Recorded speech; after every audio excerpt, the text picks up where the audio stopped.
They seated me at the far end of the long oak table, as if distance could soften the blow they had already prepared. Keaton Voss opened the file with a quiet snap, and the room straightened with expectancy.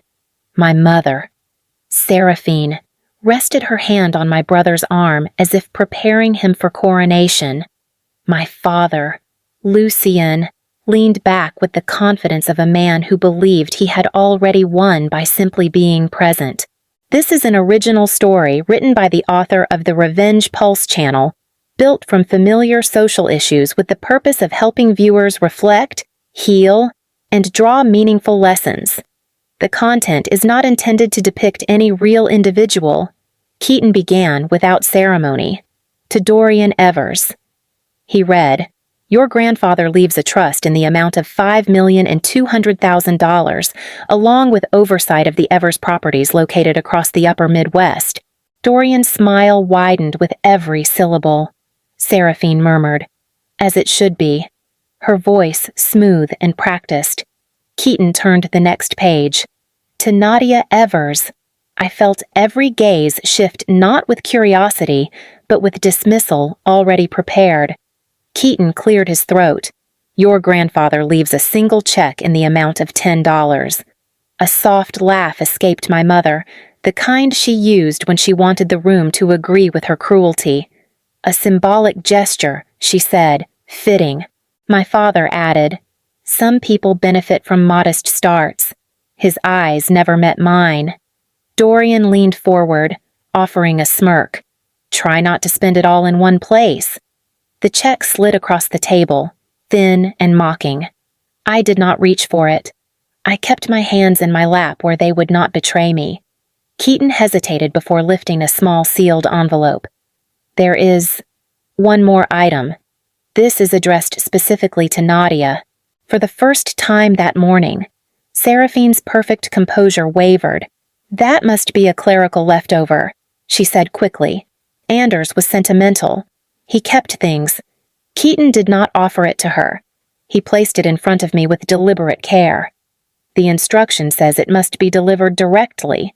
My father exhaled sharply, annoyed by anything that did not fit the narrative he had crafted. "Whatever it is, it changes nothing." Dorian shrugged. "She can have the scraps." Their voices overlapped, dismissing, minimizing, erasing as naturally as breathing. I let them talk.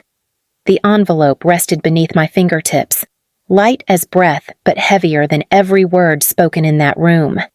Keaton closed the folder. "This concludes the reading." Lucien clasped his hands. "Good. We have arrangements to discuss." Seraphine rose with the serene satisfaction of someone who believed the world had aligned itself exactly as she desired. I stood last, the envelope held carefully between my fingers. Their victory felt absolute, but the story had only just begun. I followed my family out of the study, the envelope still warm in my hand. Seraphine paused at the doorway, turning just enough to look at me the way one might glance at a misplaced object. "Do not read too much into that letter," she said. "Your grandfather liked gestures," Lucien added, "and you always misinterpret them." I did not answer. I never had the luxury of answering. As they drifted toward the living room, their voices tangled with talk of travel plans and investment meetings. I felt the quiet inside me reach backward toward the years when silence had been my only way of staying whole. I was 8 when I first realized I could vanish while standing in the same room. Dorian had won another regional trophy, tall and gold and loud. Seraphine placed it in the center of the mantel as if it were a sacred artifact. My small blue science ribbon sat on a side table nearby. That evening, I looked for it again. It was gone. When I asked, Seraphine replied, "Nadia, darling, you are too sensitive about these little things. Focus on what truly matters." Dorian, passing by, smirked. "If it mattered, you would have tried harder." Their words shaped the walls around me long before I understood the cost. The only voice that ever broke through belonged to my grandfather, Anders. During weekends at the lake, he spoke with the kind of patience that felt like permission. You do not have to speak loudly to be heard, he told me once as he repaired an old fishing rod.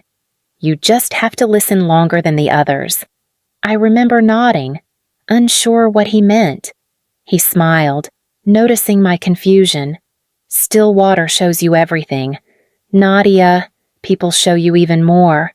Dorian never liked those weekends. She gets special treatment, he complained. Lucian agreed. You coddle her.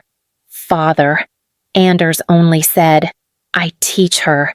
Now, standing in the hallway with their voices rising again in the next room, I understood that he had taught me the one thing they never wanted me to have the ability to see them clearly.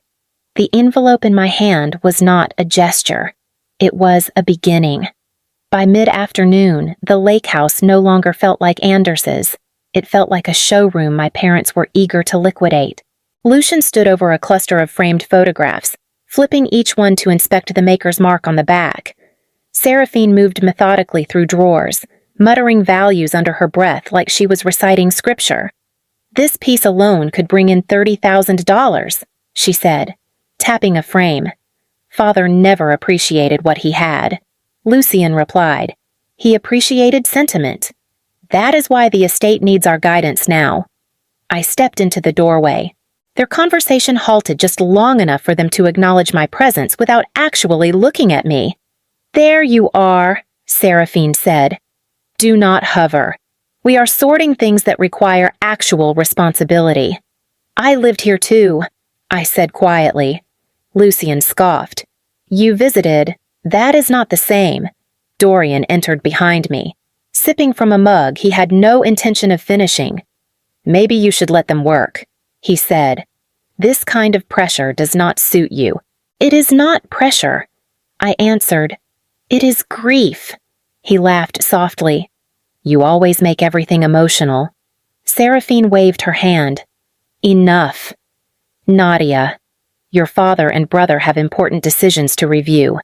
If you want something useful to do, you may check the kitchen pantry. The dismissal was precise, sharpened by years of practice. On the table near Lucian lay 3 folders embossed with the foundation's seal. I recognized them from the summers I interned with Anders. They contained projected budgets, departmental allocations, multi-year research breakdowns. Nothing about them should have been in my parents' hands. That belongs in the foundation office, I said. It belongs where we decide. Lucian countered. Do not pretend you understand the complexities here. I worked through those ledgers. I reminded him. He stared at me as though I had spoken out of turn in a language he did not respect. Your grandfather humored you. Do not mistake that for relevance. Dorian set down his mug. Look, Nadia, this is all bigger than you. You received what he thought appropriate. Accept it and move on. Their certainty pressed in from every side, heavy and practiced. Seraphine placed a small pile in front of me, the $10 check, the brass key, the sealed envelope. There, she said.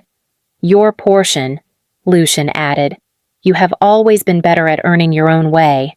Now you have the chance.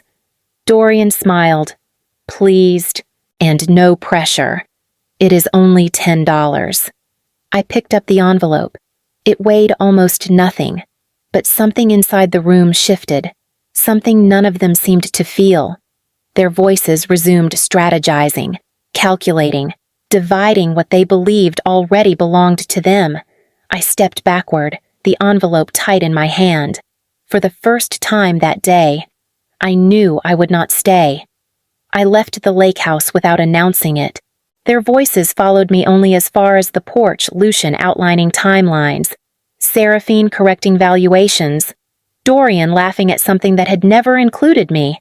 The cold struck my face, but it felt cleaner than anything inside that house. At the small inn near the ridge, the owner, Rosa, handed me a key without asking questions. Rough day, she asked gently. Just a long one, I said. She nodded like someone who understood more than I was willing to explain. Once inside the room, I sat on the narrow bed and placed the envelope on my lap. My fingers hesitated, not from fear, but from the quiet certainty that whatever Anders left would not be small. When I slid a nail beneath the flap, the paper opened with a soft tear. Inside were 3 creased parking stubs, each from different years, and a series of handwritten numbers grouped in deliberate columns. At the bottom, Anders had written one-line start where the truth was first bent. I read it again, and again. A knock of memory answered before I could think late nights during my internship at his foundation, reviewing departmental ledgers, spotting small discrepancies no one else noticed. Anders would join me, pretending he had wandered in by accident. "You see details others skip," he once said.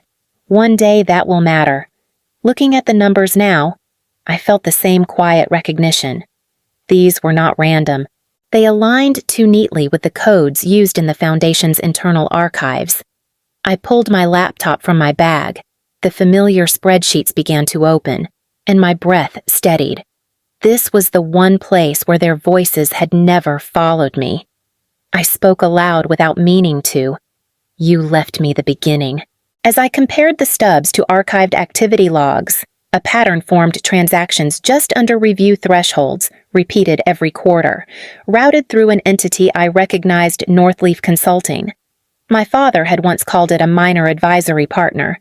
The numbers said otherwise. Rosa knocked softly on the door. "Need anything?" "Dear, no," I answered. "I already have what I need." The room fell quiet again, but not the kind that erased me. It was the kind Anders had taught me to trust. The envelope lay open beside me. It had not given me a message. It had given me a direction. By dawn, I had filled half a notebook with figures, arrows, and small notes written in the shorthand Anders once teased me for using. The room smelled faintly of old heater coils and coffee from the lobby downstairs. But none of it reached me. My focus was absolute. 3 parking stubs, 3 years apart, the same block downtown. A pattern hiding beneath normal operations. I opened the Foundation's archived ledgers files I still had access to from my internship.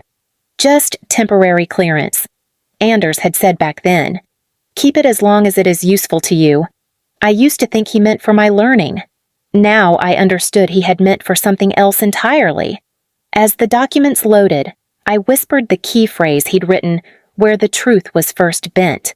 The first ledger showed a quarterly payment of $19,750, no department attribution. Just a vague line item marked External Advisory Review. The second ledger mirrored it, and the third. 7 years of repeated payments, each just under the threshold that would require board review. I leaned closer, tracing the vendor name Northleaf Consulting. My father had mentioned them only once, during a dinner where he told Dorian, "Real partnerships are built on discretion." I had been clearing plates. He had not noticed I was listening. Now the numbers spoke the rest. A soft knock at my door interrupted the rhythm. Rosa stood with a folded towel. "Thought you might want an extra," she said, glancing at my laptop screen without lingering. "You look like someone solving something important." "I am," I replied. "If you need anything, tea, quiet, whatever, just say so." "I have the quiet," I answered. She left with a smile that did not intrude. I returned to the ledger trail, cross-referencing the stubs with activity logs. I found that every payment aligned with dates Lucian had traveled to Foundation review sessions, but the archives showed no scheduled sessions on those days. None at all. I pulled out a separate file, a set of transfer notices from Anders's personal accounts. There, hidden among routine expenses, were several entries marked supplemental allocation overrides. Each one matched the Northleaf transactions, as if Anders had been covering the gaps created by someone else's withdrawals. I whispered, "You saw it. You kept it quiet." A tightness formed in my chest, not fear, but recognition. Anders had known someone was siphoning funds. He had traced it, and he had left the start of the trail for me. I typed out the total $2,400,000 misrouted over 7 years. It looked unreal in words, but the math held. Every number led to the same conclusion. Lucian had built an entire scheme beneath the foundation's surface. Anders had built the countermeasure. I saved every file twice, then backed them up to an encrypted drive, a habit Anders insisted on when he taught me to archive research logs. My hands were steady, more than they had been in years. Someone knocked again, but I did not turn this time. I already knew what waited ahead. The numbers had spoken, and nothing in my family would sound the same again. I returned to the lake house after dusk, the cold sharp enough to keep me alert. Their cars sat in the driveway exactly as before, perfectly aligned, as if even their parking had to signal control. Through the windows I could hear muffled conversation, Lucian's clipped tone, Seraphine's corrections, Dorian's laugh that never reached anyone's eyes. I slipped inside without drawing attention.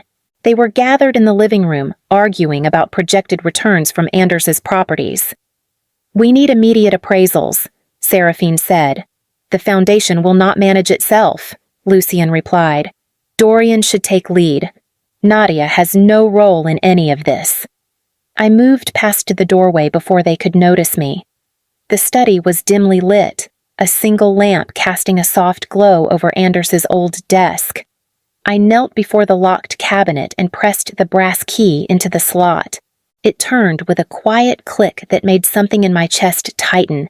Inside were 4 binders, thin but labeled by year, and a small recorder wrapped in cloth. A USB drive rested beneath a stack of handwritten notes. Each detail felt intentional, arranged the way a mathematician might prepare an equation for someone else to solve. I lifted the recorder first. When I pressed play, Anders's voice filled the small space steady, faintly tired.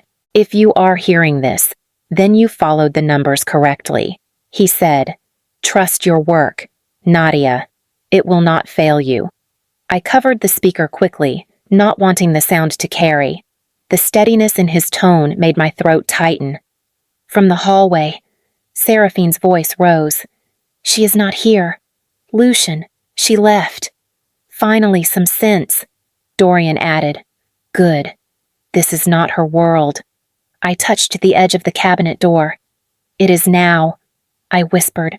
I scanned the binder's quickly records of anomalies Anders had tracked, notes written in his precise handwriting, dates that matched every transfer I had uncovered. He had documented everything long before I knew how to read the signs.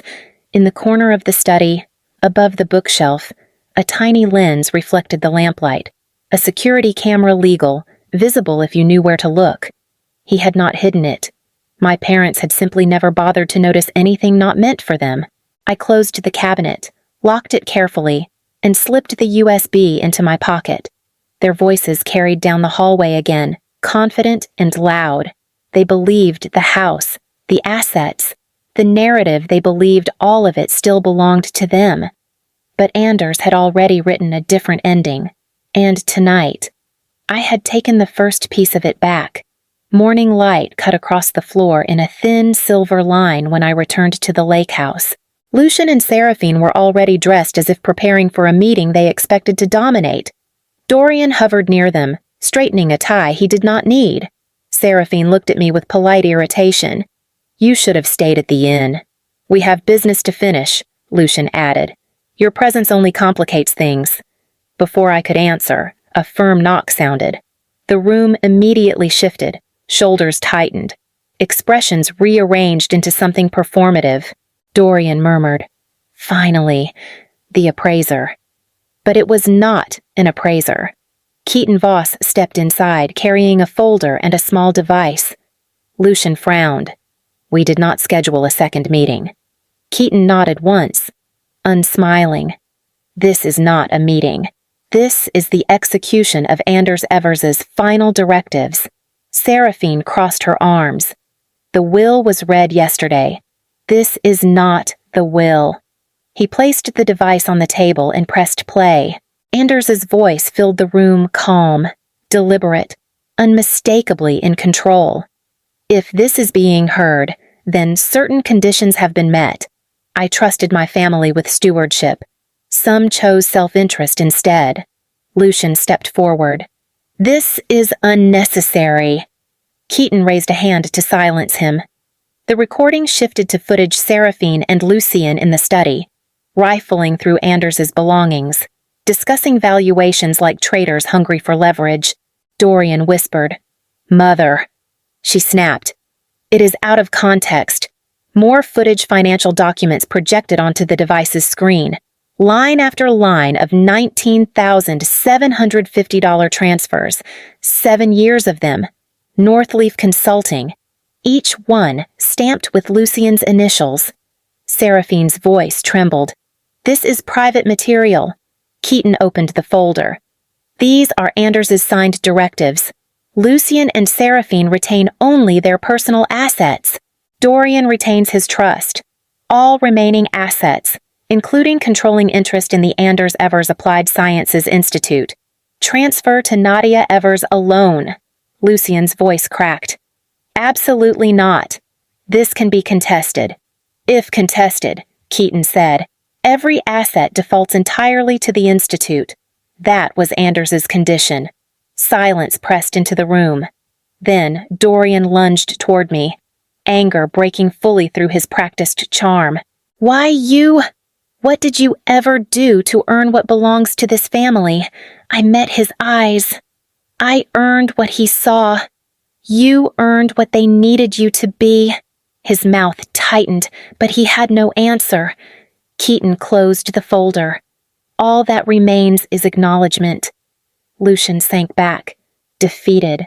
Seraphine looked everywhere but at me. Dorian's fists curled and uncurled, helpless. I placed the brass key onto the table. A soft sound, barely more than a click, but the shift in the room was immediate. None of them spoke. For the first time in our lives, they finally understood they could not rewrite this moment.